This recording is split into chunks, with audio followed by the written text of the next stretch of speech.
The second part is very accurate nonetheless, but I didn't want to dive in on some things which you would hear in the cosmology video, and we will be starting with Hecate. And note that I will be doing these characters, and if you truly want to see more of DC content, then do to subscribe. If this video does well in views, likes, and gains subscribers, then you guys would fall in love with me.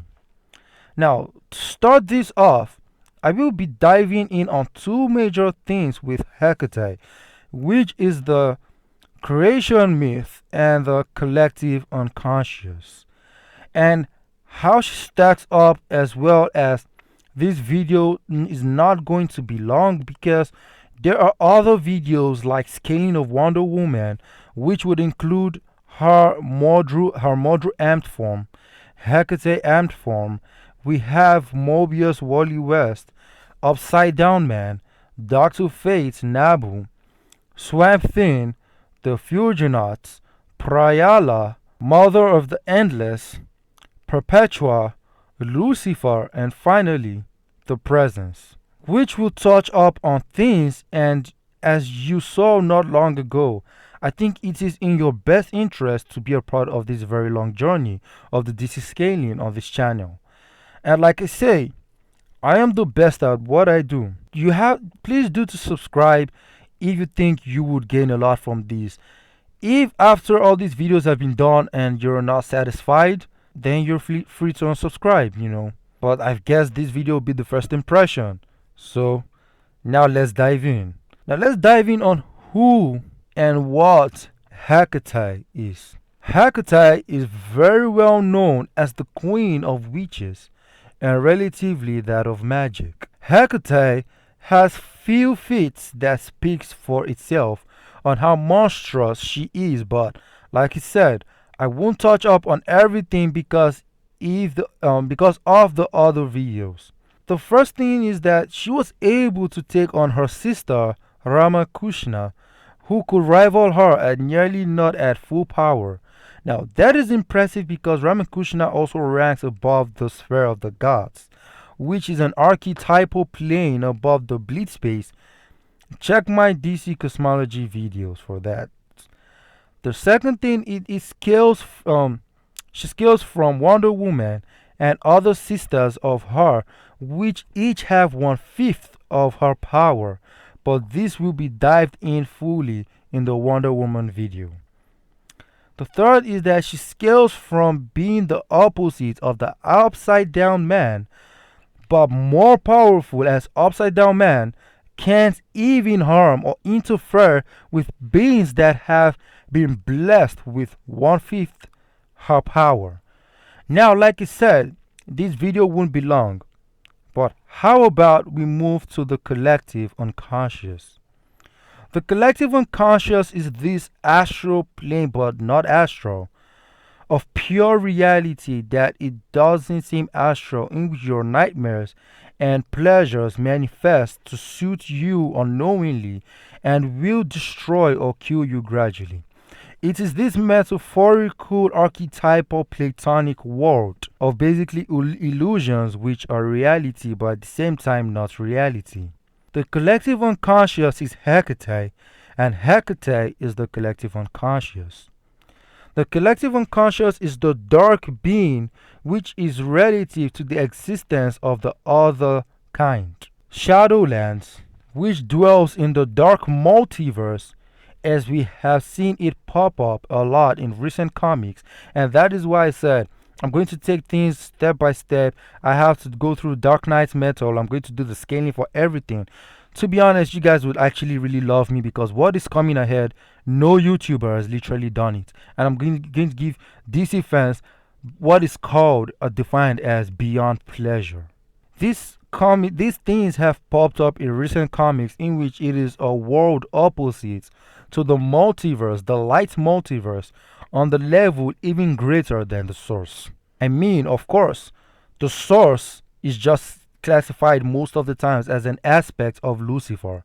Lucifer is part of one of those who created creation, right? Him and his brothers, Michael, and Zariel. And you have the presence who is created from one aspect of the collective unconscious, in which just a dark side of the other world was stated to be able to destroy all of creation. You guys need to pay attention to this. The collective unconscious basically comes on any existential tier, both for humans to that of the presence. Collective unconscious of humans is classified most of the times as the most powerful because humans believe in a lot of things and put a lot of emotions into things, making them, the more you think and reason about all these things unconsciously, the more their realities on some higher level of existence and become more powerful. And that's why the presence being seen as God makes him that powerful, because the collective unconscious of the humans view him as that, despite there being a lot of people above him.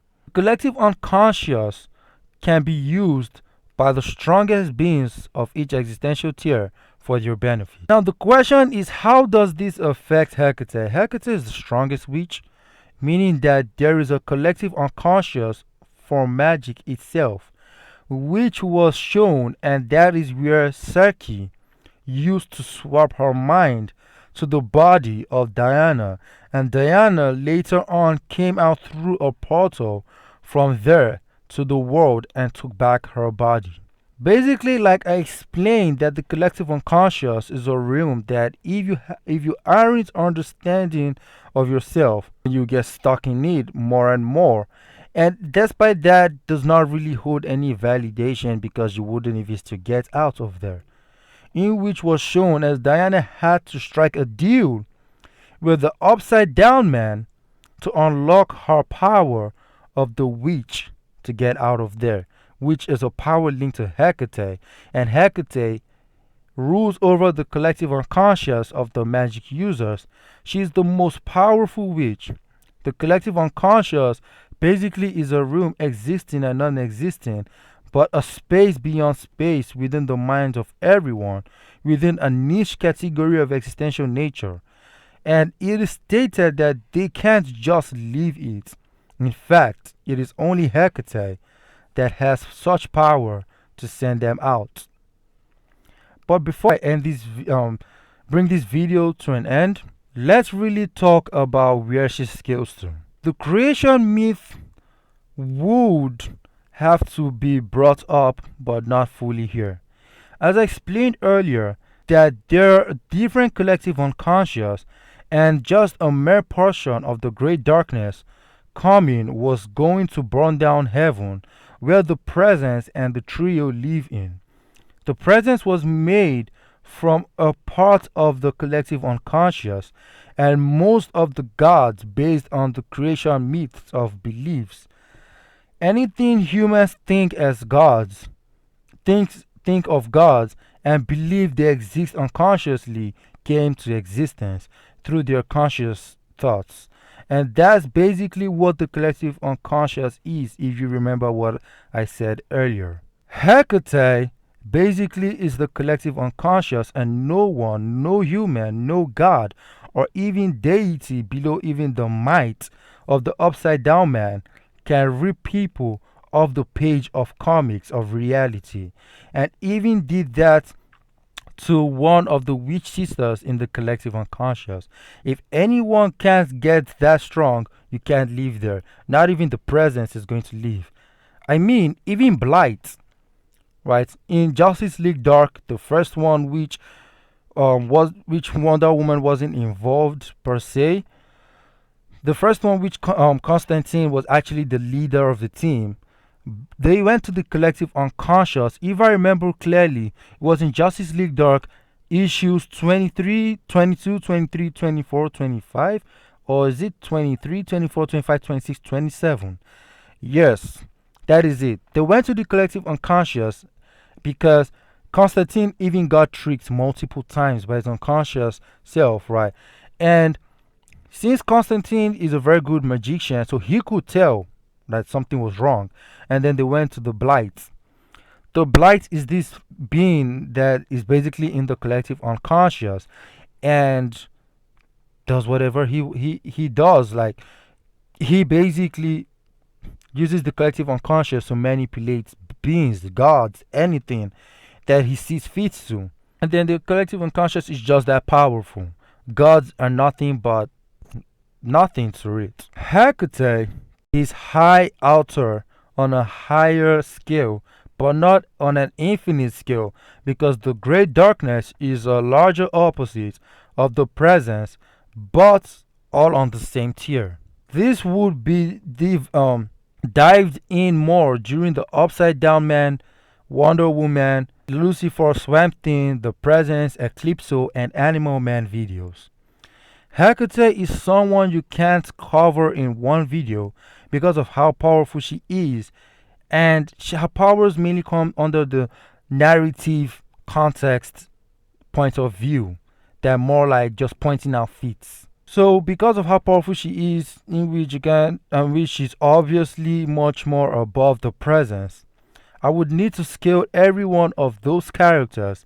The main point of this video is more or less to give awareness on how Hecate skills scaling would play out continually with other videos, and to make correction of the collective unconscious and how it relates to the great darkness, as more insights on those things would be touched up on in the Upside Down Man video. Quickly, I want to say that the creation myth would be mainly addressed in Lucifer and the Presence video.